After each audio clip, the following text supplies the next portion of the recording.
Hello everyone, welcome back to another video from Tech Helpline. This is where we show you how to use various applications and services throughout the internet.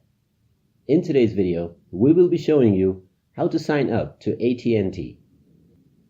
In order to sign up to At&t, first go into your internet browser and in the address bar, type in att.com. Now press enter. This will take you into the At&t website. Now click on the account button at the top right corner and click on sign in. This will take you to the sign in page. To create a new account, click on create one now and you will be asked to select an appropriate service that you want to use. Choose your option and click on the continue button.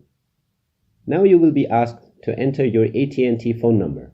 Enter your phone number or your account number and then enter your zip code. Now enter the verification code and click on the continue button. From the next screen, you will be asked to enter your email address and your password for your account. And then you will be ready to use your At&t account to sign in. So that's it for today's video. If you like our content, do give it a thumbs up and also subscribe to our channel to receive more useful videos in the future. Thank you for watching.